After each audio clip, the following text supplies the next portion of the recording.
Katie said sometimes you'll have to make it changed if you have a recording from someone else. Oh, yes. Yes, that can happen as well. Yes.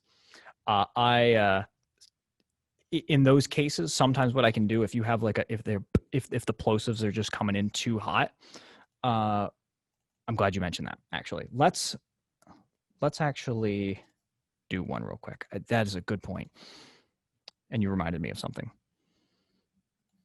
I apologize for that noise. So this is just plosives that we have here. Now, the worst part about plosives is that it peaks our headphones.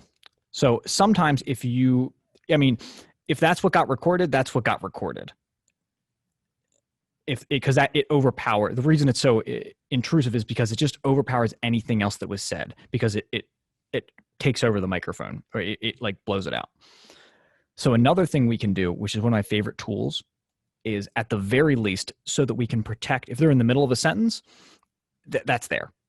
But what we can do is this is a really cool effect, very basic too, called noise reduction / restoration.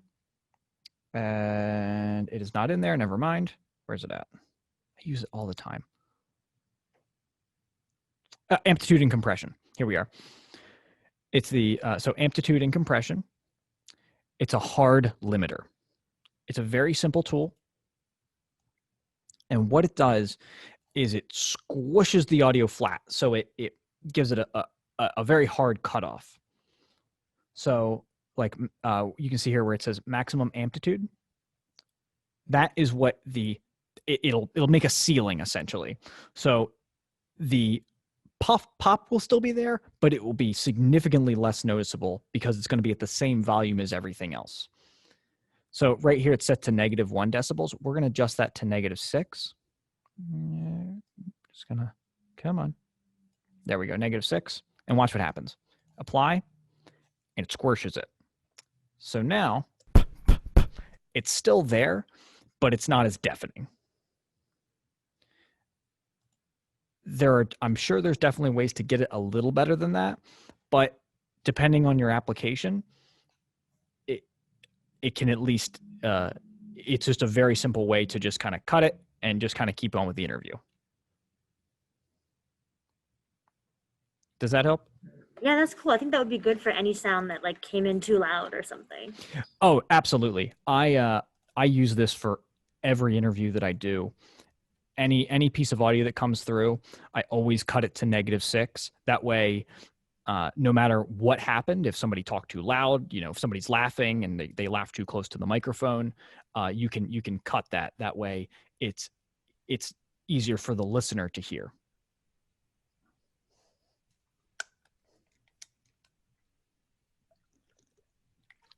That was a good point. I'm really glad you brought that up. I forgot that it's not all about me and that I'm not the only one making audio. Any other questions, comments, concerns? No, I'm good. I think I'm gonna have to play around with it a little bit to get a feel for it. I agree. I think it'll feel weird at first, but you'll quickly be able to bounce around in here like it's nothing. I liked your way of practicing too. Like find some music and like read like a quote or something and just see if you can make it sound this good. It's probably like a good start, Yeah, my original one was I was going to read the article on Talk Like a Pirate Day. Oh yeah. And I was going to read it like a pirate. But then I had trouble finding like royalty-free music that was like, I don't know, I guess like shanties and stuff. Like pirate music. I thought this would be a little bit more, practical application. I know one of the guys who was interning here before Destin, he taught like the photography classes and Premiere Pro, and he had a subscription to like a free like audio thing where you like pay a little bit per month and you can use all their audio files. Oh yeah. There's probably a lot of things like that, like subscriptions you could do, but Adobe does. No, you were saying you're right. There's a ton of those. Yeah. Yeah, So if if you're you're willing to really pay into for it. it. Yeah, if you're willing to pay a little bit for tracks, then there's a lot of great resources. I just, you know, I have not quite gone that route yet. Yeah, and if you can search royalty-free ones, then that's great, as long as you're not stealing someone's stuff. So. Oh yeah, and the for like the intro and outro that I use, it's not royalty free. It's somebody that made it and published it on SoundCloud. It's like a lo-fi kind of a beat, and I just reached out to the artist directly and I asked him if he was okay with me using this as the intro and outro. And again, he's just a local artist or like a small time artist, just does it for the fun, and he was totally really enthusiastic about it. He thought it was cool, and he said I could use it. Oh, So that's awesome.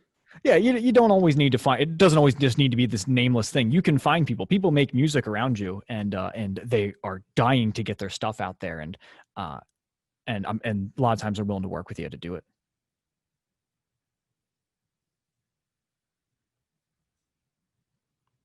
But yeah, I think that's all I had today. Anything? I think we're feeling good then. Susan, Yeah. you feeling good too?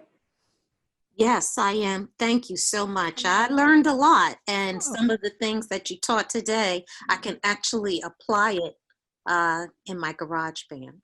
Cool. That's awesome. Yes, that's right. Yeah. I forgot you. That's right. You use GarageBand. So yeah, GarageBand works very similar to this, I think. Mm-hmm. And but yeah, play around with those presets. They're all kinds of fun. And do you have like an audio interface at home? Yes, Oh. I do. Perfect. And then this one works like most of them do. I know I have a few at home, and this should work very, very similar. I think you just What is the microphone that I know you said an AKG? Yes, specifically it's an AKG P220. I'm sorry, AKG P220. Okay, thanks. Yeah, really good microphone. Really happy with this so far. And then just always have a pop filter. Always use a pop filter in one of these cages. Mm-hmm. Yeah. Because I'm sure, as you know, like if you don't have this little cage here, any motion, anything that touches the mic stand, it transfers directly into the microphone, and that will ruin audio quick. Mm-hmm. They're a little. You can find even like universal ones online. I know I have at home. I have a Audio Technica. I think it's an AT2020. Yeah, AT2020, and I found just like a universal cage for it, not the one. I think the one by Audio Technica was like $65, but the universal one was like $25, and Audio Technica did not get my money that day. Cool. And Diane, you're good too? We're all good. Yes, I'm good. I'm sorry. I was driving. Yes, I'm good. Oh my God. Diane. Okay, be careful. Diane, be safe. I am. All right. Okay, thank you so much. Yeah, thank you, ladies, for joining us on this nice, warm fall day. So you guys have a great rest of your weekend. You too. Thank you. But thank you very much for stopping by. Really appreciate it. And if we do it again, come by again. Thanks. Okay. Thanks. Bye, guys. Bye. Bye.